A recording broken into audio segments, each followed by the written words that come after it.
Between 1940 and 1944, the skies above Europe became the most dangerous airspace in human history. Over 3,500 Luftwaffe fighters were destroyed. Germany lost nearly 72,000 military aircraft across the entire war. The 8th Air Force alone suffered 47,000 casualties, killed, wounded, and captured, making it one of the costliest single campaigns in American military history. In 1943, only 25% of American bomber crewmen survived long enough to complete their combat tours. The other 75% were dead, burned, or in German prison camps before they reached their 25th mission. And on one single afternoon, October 14, 1943, 60 American B-17 bombers were shot out of the sky in less than 4 hours. All of this, every number, every aircraft, every life, traces back to one decision made in the summer of 1940. Adolf Hitler stood before 2,000 Nazi officials on July 19, 1940, and called upon Britain to surrender. France had already fallen in 6 weeks. An entire British army had been chased off the continent at Dunkirk. Hitler had remapped Europe in 9 months. In his calculation, Britain was finished. He was wrong. What followed was not a single battle, it was a 4-year war for the sky. A war that began with 850 RAF pilots defending an island, and ended with silver P-51 Mustangs hunting the last remnants of the Luftwaffe all the way to Berlin and back. This is the story of how Hitler's greatest assumption became his greatest mistake, and how the sky itself delivered the verdict. To understand why Hitler expected Britain to surrender, you must first understand just how total the German victory in Western Europe had been. It happened with a speed that shocked the world. On May 10, 1940, the Wehrmacht launched Fall Gelb, Case Yellow, its invasion of France and the Low Countries. Within 6 weeks, the French Republic, which had taken 4 grinding years to defeat in the First World War,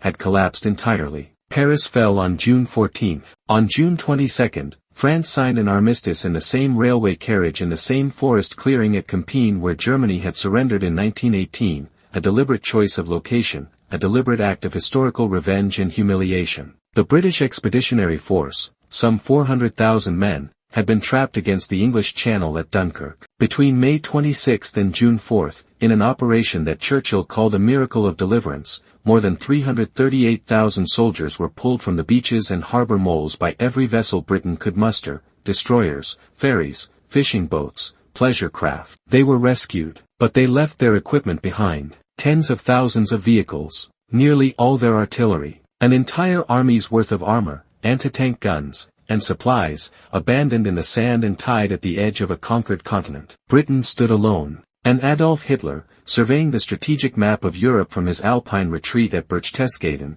could not comprehend why Winston Churchill was still talking about fighting on. It seemed to him not merely stubborn, it seemed irrational. The war in the West was essentially over. Britain had no continental allies. Its army was shattered and re-equipping. The United States was still formally neutral, constrained by an isolationist public and a Congress that had no appetite for another European conflict. Where was the logic in continued resistance? On June 18, 1940, the day France effectively ended, Churchill stood before the British Parliament and delivered a speech that would outlast the century. "The Battle of France is over," he said. "I expect the Battle of Britain is about to begin." Hitler heard those words and did not take them seriously. He spent the following weeks convinced that Britain would come to its senses through diplomatic logic rather than military compulsion. He held back the Wehrmacht from pressing an immediate cross-channel assault. He explored back channels through neutral intermediaries. He instructed his generals to prepare an invasion contingency, Operation Sea Lion, but he was never fully committed to executing it. It was insurance, not intention. He believed it would not be needed. Then on July 16,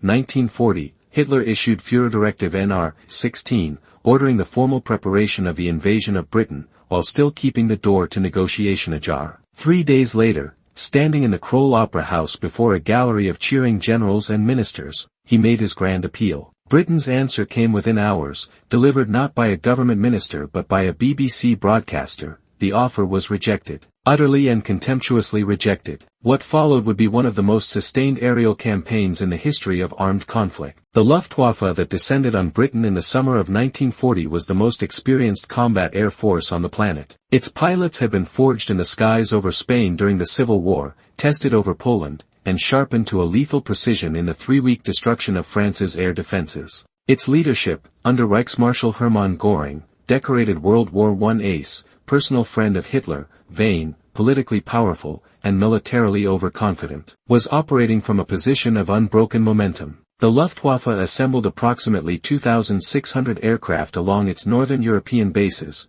roughly 1,030 single-engine Bf-109 fighters, 280 twin-engine Bf-110 heavy fighters, and over 1,300 Heinkel, Dornier, and Junkers bombers, stationed on airfields stretching from the Norwegian coast to the beaches of Brittany. Britain was surrounded on three sides. Against this assembled weight, the Royal Air Force's Fighter Command could put up approximately 850 operational aircraft, Supermarine Spitfires and Hawker Hurricanes, outnumbered significantly in total air strength. And yet the numbers were, at best, an incomplete picture of what was about to happen. The critical question, the one that would determine whether Britain fell or survived, was not merely how many aircraft each side possessed. It was how intelligently each side could deploy them. And that question pointed directly to one man who had spent 4 years building something that no one in the Luftwaffe's high command had thought to properly examine. Air Chief Marshal Sir Hugh Dowding did not look like a man who would change the course of history. Methodical, reserved, and famously awkward in bureaucratic settings, he had earned the unflattering nickname Stuffy from colleagues in the Air Ministry. But behind the expressionless exterior was one of the most original strategic minds in the history of aerial warfare. Since 1936, Dowding had been constructing something unprecedented, a fully integrated air defense system that bound together radar stations, ground observer posts, fighter squadrons, and operations centers into a single, coherent, functioning network. It became known as the Dowding System, and by the summer of 1940 it was the most sophisticated air defense architecture on Earth. Its foundation was the Chain Home Radar Network. 21 stations stretched along Britain's eastern and southern coastline, their towers rising as high as 350 feet above the shoreline. They were crude by later standards, they could not calculate aircraft altitude with great precision, and they required skilled operators to interpret their returns. But they worked. They could detect incoming formations at ranges up to 100 miles, providing fighter command with minutes of warning that radically changed the strategic mathematics of the battle. Before radar, fighter squadrons had to fly constant standing patrols, burning fuel, exhausting pilots, searching for an enemy that could appear from any compass point without notice.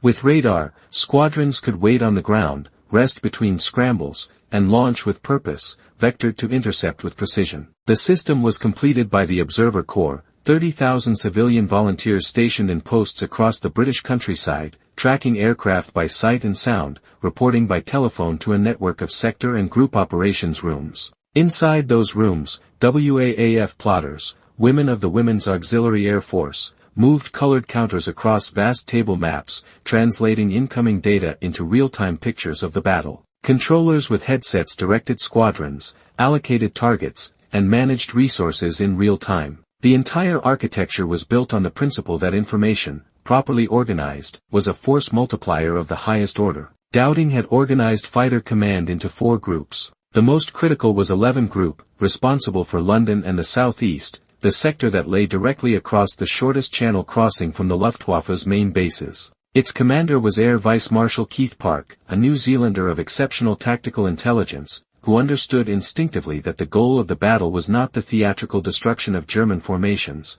it was survival. His task was to deny the Luftwaffe the air superiority it needed to protect an invasion fleet. Nothing more and nothing less. Against this disciplined architecture, the Luftwaffe's approach to the battle was shaped by a collection of fundamental misconceptions. Göring did not study Dowding's system carefully. He dismissed the radar towers as relatively unimportant targets and did not press their destruction. He changed the Luftwaffe's targeting priorities repeatedly and without coherent strategic logic, attacking shipping 1 week, airfields the next, radar stations briefly, then abandoning each objective before it was broken. He was a showman conducting a campaign, not a strategist prosecuting a war. And he made one decision that would cost the Luftwaffe pilots it could not replace. He ordered the Messerschmitt Bf-109, the finest fighter aircraft in the Luftwaffe's inventory, agile, fast, and deadly, to fly close escort for his bomber formations. This chained Germany's premier fighter to the pace and routing of the bombers they were protecting,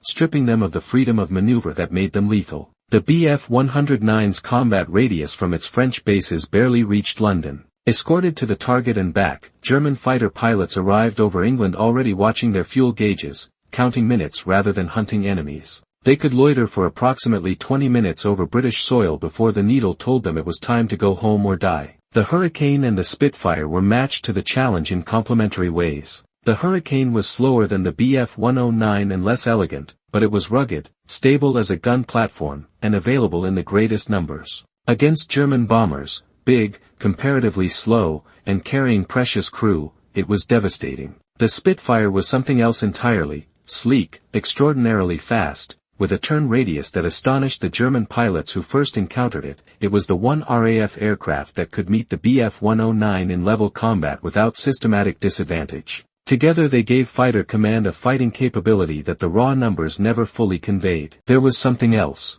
The Merlin engine, the Rolls-Royce powerplant that drove both aircraft, had one particular advantage over the German Daimler-Benz DB601 engine. During negative G maneuvers, when a pilot pushed forward on the stick to dive sharply away from a pursuing enemy, the Merlin engine, fed by a pressurized fuel system, continued to deliver full power without interruption. The DB601, equipped with a conventional float carburetor, would cut out for a fraction of a second as fuel was momentarily starved. Half a second in an aerial dogfight was sometimes the entire margin between escape and death. By July 10, 1940, the date Britain officially recognizes as the battle's beginning, the Luftwaffe opened with probing attacks against Channel convoys and coastal ports. Dowding responded carefully and conservatively, committing only what was needed, never deploying entire wings where a single squadron would do. He understood something that Göring had not calculated into his confident timetable: time itself was a weapon. Every week that passed without the German invasion fleet in the Channel was a week closer to the autumn weather that would make a seaborne crossing impossible. Every Bf-109 that spun into the waters of the Channel or the fields of Kent was a trained pilot Germany would struggle to replace at the rate the battle was demanding. The human beings inside those cockpits were young men, average age 22, who had been trained at extraordinary speed to do an extraordinarily dangerous thing. On the RAF side, the approximately 2,936 aircrew who flew during the battle represented a collection of nationalities that reflected the breadth of the struggle: British, of course, but also Poles, whose burning hatred of Germany after the destruction of their country made them among the most ferociously effective fighter pilots in the battle, Czechs, Canadians, Australians, New Zealanders, South Africans, Belgians, Free French, and a handful of Americans who had volunteered before their country entered the war. They flew multiple sorties on peak days during August and September, scrambled at dawn, landed to rearm and refuel in 20 minutes, scrambled again, landed again, scrambled a third time before the sun had set. They ate when they could. They slept in alert huts beside the dispersal areas, still dressed in their flying kit, boots on, waiting for the telephone that would send them back into the sky. The physical exhaustion compounded with every day that passed. The psychological weight of watching friends burn, spin,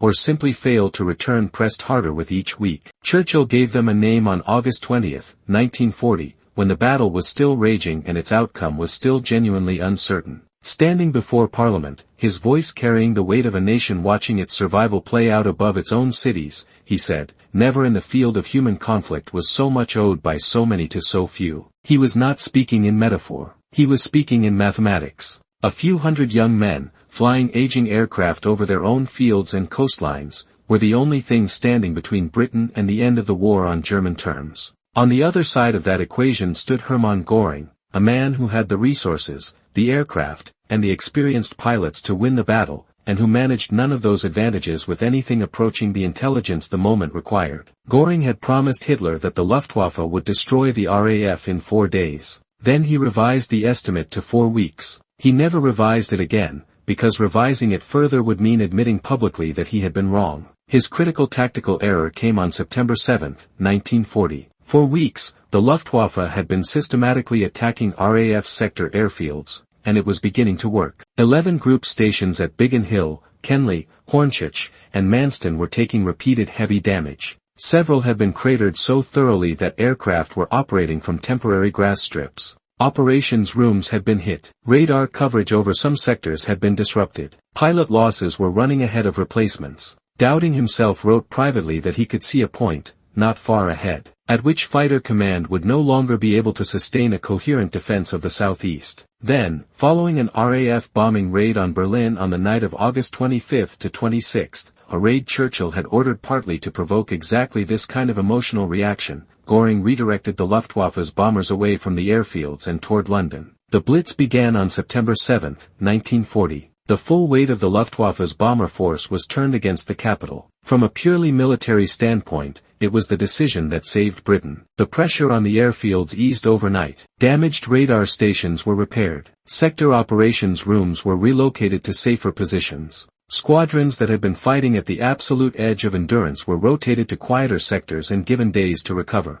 The RAF's defensive capacity, which had been visibly deteriorating through late August, stabilized, then began to recover. 8 days after the Blitz began, on September 15, 1940, a Sunday, the Luftwaffe launched its largest single-day assault of the entire campaign. The scale was deliberate. Göring had told Hitler that the RAF was finished, its reserves exhausted, its pilots too few, its airfields too damaged to mount any serious coordinated defense. To prove it, the Luftwaffe sent over its largest formation yet. Wave after wave of bombers escorted by fighters, crossing the channel in a display of aerial power intended to deliver the knockout blow that Göring had been promising since August. At 11 Group headquarters in Uxbridge, Air Vice Marshal Park had committed every available squadron. Every single one. There was nothing held in reserve. When Churchill, visiting the operations room that afternoon and watching the plotters at their table below, saw the last available marker pushed forward into the battle, he turned to Park and asked quietly, "What other reserves have we?"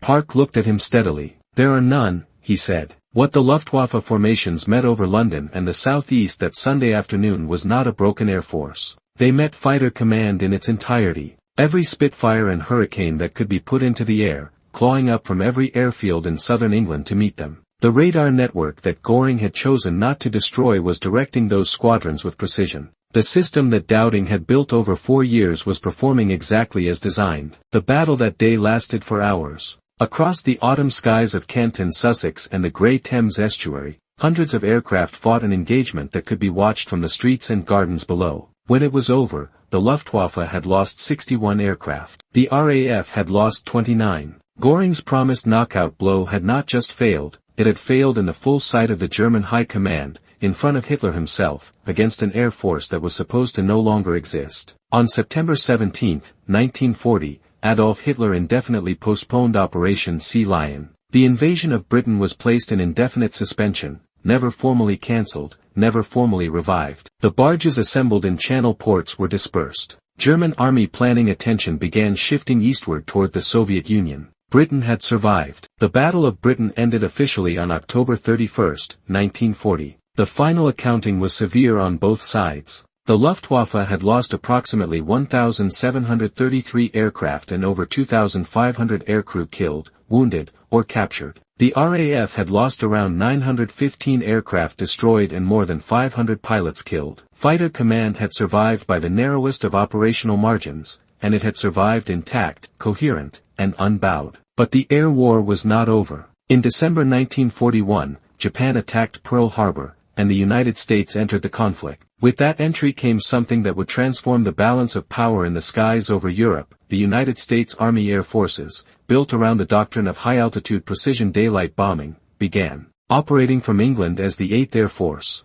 Their aircraft were Boeing B-17 Flying Fortresses and consolidated B-24 Liberators, heavily armed bombers designed to deliver strategic destruction to German industry from altitudes that ground defenses could barely reach. The theory was sound. The practice, in the skies of 1942 and 1943, was catastrophically expensive. The Luftwaffe had recovered from the Battle of Britain to build a formidable and experienced defensive fighter force over Germany's western approaches. Its pilots were now fighting over their own territory, a critical advantage. If shot down, a German pilot who survived could return to his unit and fly again within days. An American bomber crewman shot down over Germany was either dead or a prisoner of war for the duration. The statistics from 1943 exist at a level almost beyond comprehension in the context of modern warfare. In that year alone, only approximately 25% of 8th Air Force bomber crewmen completed their required 25 mission combat tours. The other 75% were killed, severely wounded, or captured before reaching that threshold. The mathematical expectation for a young American man climbing into a B-17 in 1943 was not survival. It was a question only of which mission he would not return from. The root cause was a single, brutal problem of range. Allied escort fighters, the P-47 Thunderbolt and the P-38 Lightning, could protect bomber formations as far as the German border and no further. After that point, the escorts turned back for fuel. The Luftwaffe's fighter controllers knew precisely where the American fighters had to turn back. They would hold their units back until that moment, then vector every available Bf-109 and Focke-Wulf Fw-190 against the now unprotected bomber streams with coordinated ferocity. The catastrophe that proved this reality beyond any possible denial came on October 14, 1943. 291 B-17 flying fortresses of the 8th Air Force flew deep into the industrial heart of Germany to attack the ball-bearing manufacturing plants at Schweinfurt, factories whose output was considered critical to all German military production. The planning was meticulous. The raid was courageously executed. The result was a disaster. As the P-47 escorts reached their fuel limit and turned for England at the German border, the Luftwaffe struck. Every available German fighter in western and central Germany was vectored against the formation. The running battle that followed lasted for hours across the German heartland, through Bavaria, Thuringia, and along the entire return route to the Channel. When the surviving bombers finally staggered back to their East Anglian bases, the counting began. 60 B-17s had been shot down. 600 trained American airmen were dead, missing, or prisoners of war. Another 138 aircraft were so badly damaged they would never fly again. In a single afternoon, Black Thursday, history would call it, the 8th Air Force had lost more than 20% of its attacking force. Deep penetration bombing without long-range fighter escort was not a viable strategy. It was demonstrated with finality on the banks of the Main River on a Tuesday afternoon in October. The 8th Air Force suspended deep penetration raids. Senior commanders began an urgent search for the answer to one question. Was there any fighter aircraft capable of escorting bombers all the way to Germany and back? The answer was already in development, and it arrived in England in the autumn of 1943 wearing an unlikely heritage. The North American P-51 Mustang had begun life as a British requirement for a fast reconnaissance aircraft, designed and built in 117 days by North American Aviation. In 1940, in its original form, powered by an Allison engine, it was a capable aircraft but not an exceptional one, limited at higher altitudes. Then someone had the idea of installing the Rolls-Royce Merlin engine, the same powerplant that had given the Spitfire its lethal edge in the summer of 1940. The transformation was extraordinary. The Merlin-powered P-51B was, at the altitudes where bomber escort operations took place, one of the finest fighter aircraft ever built. Its combat range exceeded 1,600 miles. Fitted with a pair of 108-gallon external drop tanks, it could escort bombers from England to Berlin and bring them home. This was a distance that had previously been considered simply impossible for any single-engine fighter. The escort radius that had capped at roughly 320 miles under the P-47 jumped overnight to 650 miles with the P-51's internal fuel. With external tanks, there was no target in Germany that was beyond its reach. It was faster than both the Bf-109G and the Focke-Wulf Fw-190 at the altitudes where escort operations were conducted. It climbed better. It turned tightly enough to stay with German fighters in combat. It was structurally robust, able to absorb battle damage that would have killed a more fragile aircraft, and it could be produced in the quantities that America's fully mobilized industrial economy could generate without strain. Numbers that Germany, with its dispersed, bombed, and increasingly fuel-starved industry, could never match. The first Mustangs arrived in England with the 354th Fighter Group in November 1943. They flew their first long-range escort missions over Germany in mid-December 1943, when German fighter controllers received initial reports of American fighters appearing over targets previously safe from escort. Deep inside Germany, over cities and factories that bombers had previously reached only at catastrophic cost, the intelligence officers dismissed the reports as mistakes. No escort fighter had that rang. It was not possible. It was not a mistake. In January 1944, General James H. Doolittle, the man who had led the carrier-launched B-25 raid against Tokyo in April 1942 and who now commanded the 8th Air Force, made one change to fighter escort tactics that would prove to be among the most decisive command decisions of the entire European air war. His predecessor had required escort fighters to remain in close formation around their assigned bomber groups at all times, flying defensive circles, staying close, protecting each specific formation from direct attack. Doolittle changed the order entirely. He told his fighter pilots to hunt. P-51s were no longer to remain tied to their assigned bomber groups. They were ordered to range ahead of the formations, attack Luftwaffe airfields while German aircraft were still on the ground, pursue any German fighters that broke off combat and attempted to disengage, and seek out and destroy German aircraft wherever they could be found, in the air, on runways, in dispersal areas, on approach to land. The P-51 Mustang was no longer a defensive shield. It had become an offensive weapon aimed directly at the systematic destruction of German air power. The moment that would bring this new strategy to its fullest and most devastating expression arrived in the third week of February 1944. It was called Operation Argument. History would give it a simpler name, Big Week. Beginning on February 20, 1944, and running continuously through February 25, the combined Allied air forces launched the most sustained and coordinated strategic air offensive yet attempted against Germany. The 8th Air Force flying from England and the 15th Air Force flying from bases in Italy coordinated 6 consecutive days of massive raids against German aircraft manufacturing plants, the factories that produced the Bf-109s and Fw-190s that were the Luftwaffe's lifeblood. The targets included assembly plants at Leipzig, Regensburg, Augsburg, and Brunswick, engine manufacturing facilities,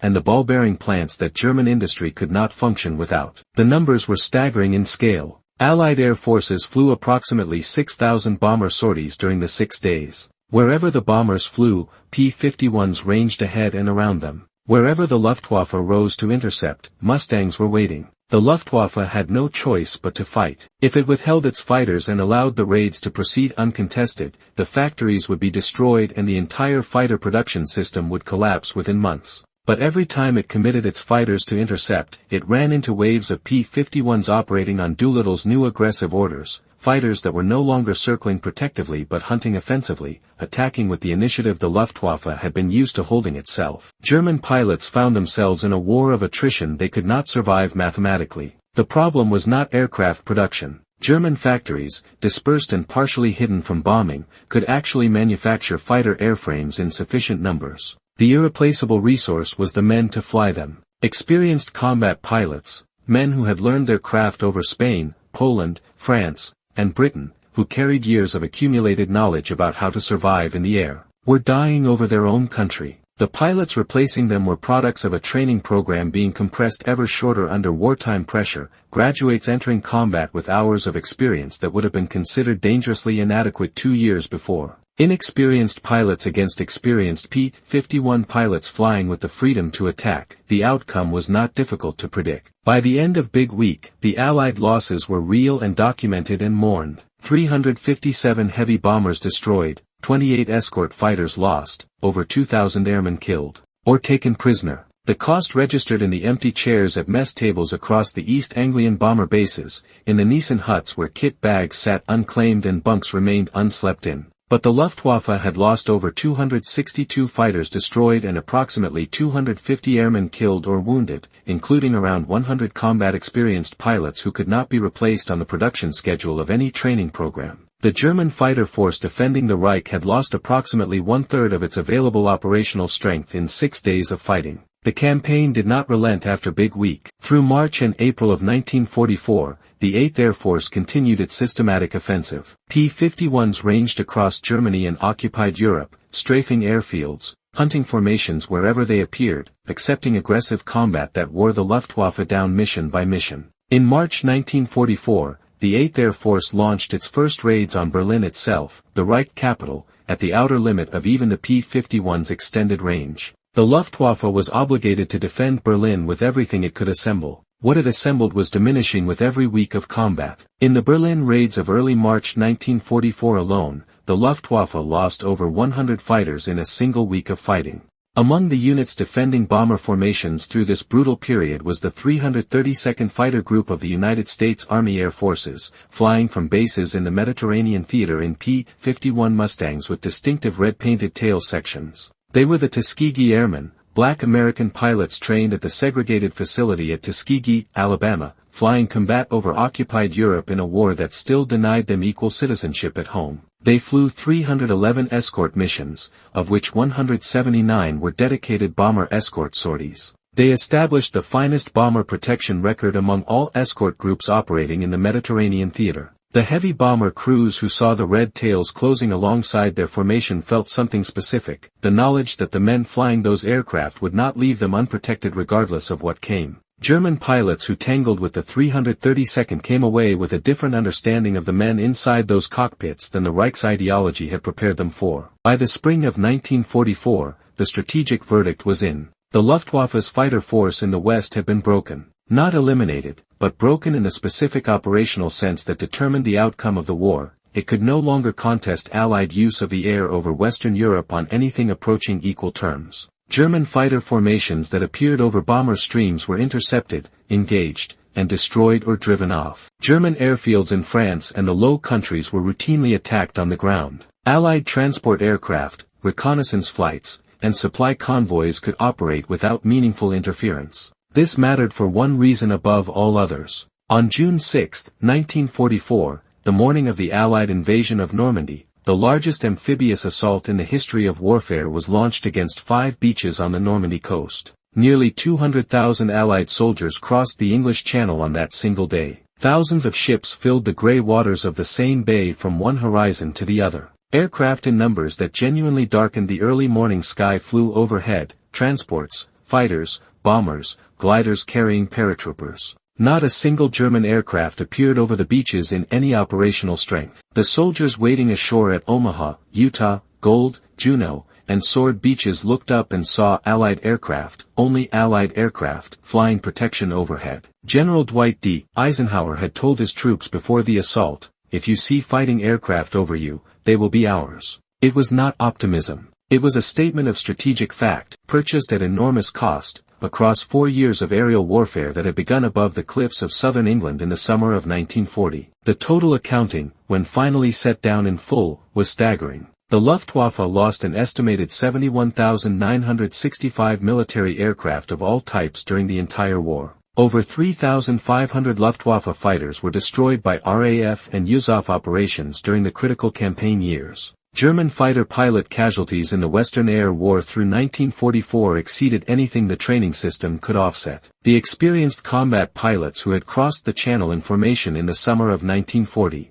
many of them already veterans of 3 previous campaigns, were gone. The men who replaced them entered an air war that had fundamentally changed its character, flying against opponents who were better equipped, more numerous, and increasingly more experienced than they were themselves. Göring, who had promised Hitler that the Luftwaffe would destroy the RAF in 4 days, who had promised that no enemy bomber would ever reach a German city, who had promised that the encircled 6th Army at Stalingrad could be sustained by air, Göring watched the collapse of everything he had pledged from the comfortable distance of his estates and his looted art collections. Hitler's trust in him, shaken after the Battle of Britain, never fully recovered. Their relationship continued out of political habit, but the confidence Hitler had once placed in his Luftwaffe chief had drained away above the fields of Kent and Sussex in September 1940 and was never restored. What does it mean, this long war across 4 years and an ocean of sky? What is its lesson, stripped of the flags and the medals and the monuments? It means, first, that assumptions kill. Hitler's assumption that Britain would surrender after France fell was not absurd by any conventional strategic calculation. It was based on a reasonable reading of military mathematics, forces, distances, allies, logistics. What it could not calculate was the immeasurable variable, the capacity of a people, properly led and properly equipped, to refuse the logic of defeat. Churchill understood that variable. Dowding built a system around it. The young men in the alert huts understood it simply, without philosophy, because they were living inside it. It means that technology deployed with intelligence is a force multiplier beyond simple arithmetic. Radar and the Dowding system turned a smaller, outnumbered air force into a strategic problem the Luftwaffe could not solve. The P-51 Mustang turned a defensive bombing campaign that was bleeding America white into an offensive instrument of systematic destruction. Neither the radar tower nor the Mustang killed anyone by itself. They required the men and women, the controllers, the pilots, the WAAF plotters, the mechanics working through English winters on frozen airfields, who understood how to use them. It means that the Battle of Britain in 1940 and the P-51 offensive in 1944 were not 2 separate events. They were 2 phases of the same continuous war for the sky, one fought defensively to survive, one fought offensively to win. The RAF held the line when holding it was barely possible. the USAF arrived with the industrial weight to turn that holding action into a pursuit. The Tuskegee Airmen, flying their red-tailed Mustangs, showed with their record that the quality of a fighter pilot had nothing to do with the country's contradictions about his humanity. And it means this, finally, that when the soldiers of 5 nations came ashore at Normandy on the morning of June 6, 1944, and looked up at a sky full of friendly aircraft, they were looking at the end result of 4 years of work by hundreds of thousands of people across 2 continents. In cockpits above the English Channel, in operations rooms in country houses, in factories in Birmingham and Detroit and Tuskegee, Alabama, in alert huts beside grass airstrips on summer mornings when the telephone could ring at any moment and everything would have to begin again. Hitler had expected Britain to surrender. Britain had chosen to fight. The sky above Normandy on the morning of June 6, 1944, was the answer to that choice, and to every sacrifice that had made it possible.